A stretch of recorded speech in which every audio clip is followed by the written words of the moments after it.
Hi, I'm Dimitri Mugianis. I'm a psychedelic guide and practitioner, and I've worked in the harm reduction space. I've worked in both those spaces for over 20 years.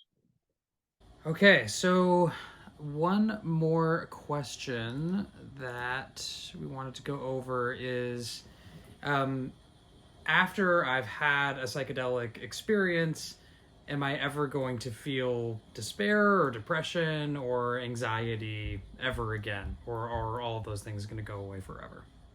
They're going away forever.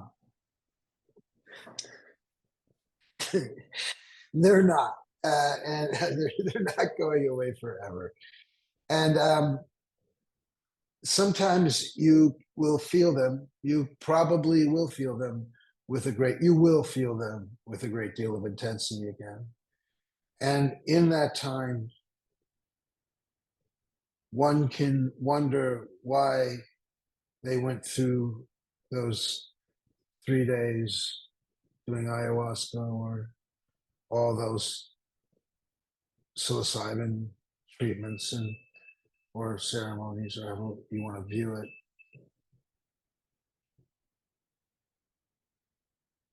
And I guess that the answer is because you're exploring what it is to be human. And so you're going to feel deep sadness and anxiety. If you're not feeling anxiety, then you are not conscious or awake. Or maybe you've reached a level of consciousness where that type of thing doesn't affect you. But for most of us, we're going to feel deep sadness and loss and anxiety and frustration and self doubt again. Sometimes in those moments, it will be impossible to recall what you saw in your cathedral of light. But I still think it's valuable. It's valuable that we have practice. It's valuable that we make art. It's valuable that we interact and we have dinner with the people we love. And that's not going to stop this feeling of loneliness or whatever.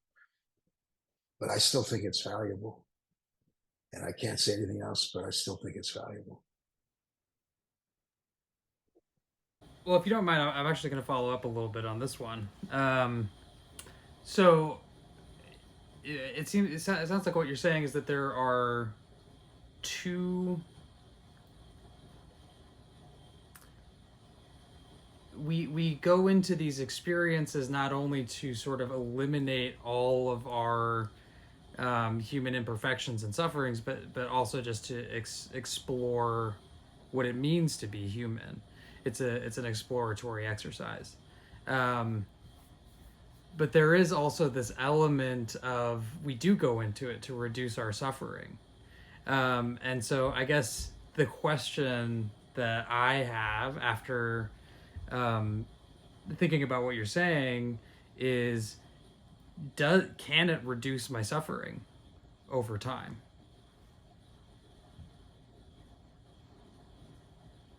Maybe it won't completely eliminate my suffering, but will do things get better?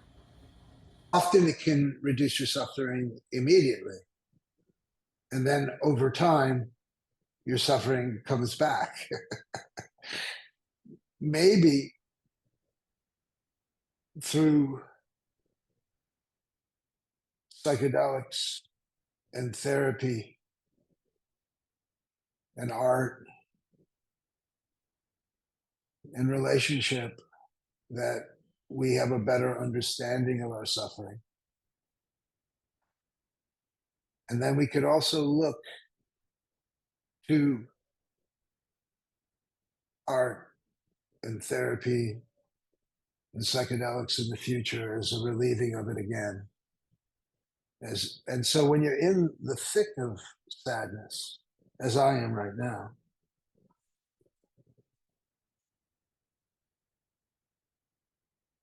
it's hard to muster that idea.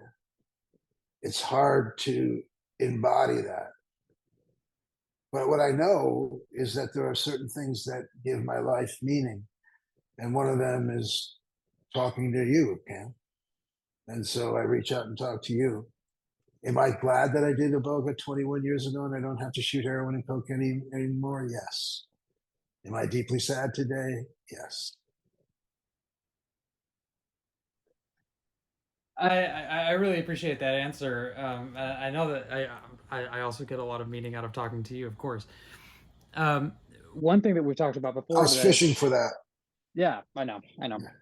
Yeah. I'm just kidding. Um, one thing that I think is really salient that I've heard you talk about before, which is pertinent to this question, is sort of this idea of psychedelics as a practice.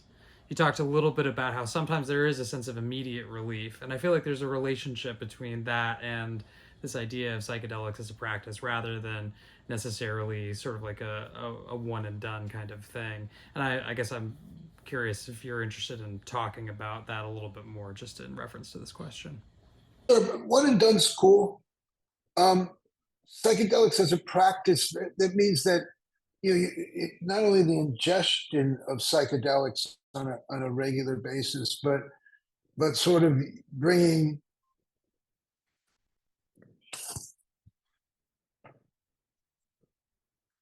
it into your other practices, like I just said. I mean, and like any practice, you got to kind of watch it. I don't, there's plenty of folks that are doing psychedelics a couple times a week and calling it work. And God bless. I mean, if that's what they're doing, that's cool. I would be very careful of that. Just like a yoga practice, when not done right, can be very harmful.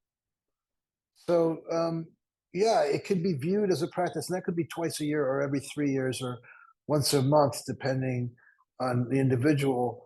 And so, I mean, I get Alan Watts like about LSD. Once you get the message, hang up the phone. But the same thing could be said about meditation.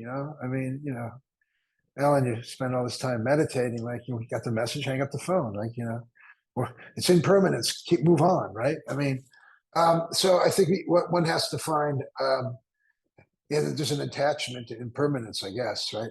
Um, uh, One has to, find the balance in that, but it can be a practice. And if you view it as a practice, the thing is that there is a lot of space. Um, it's more forgiving. I think it's practical, but it's also a more forgiving space because you're like, what kind of schmuck am I? Like, I'm not really digging these people on the subway or in traffic today. I think that's like sort of ground zero of trying our practices out, right? The subway, cases of New York, or we're in traffic, when we're dealing with our siblings in such a direct way. So, yeah, I think that it could be part of a practice and part of, and if you view it that way, I'm not going to just get better from one session with therapy, but a therapeutic relationship is incredibly healing. But we're talking about non-linear forms of healing. It becomes far more delicate and harder to point to often.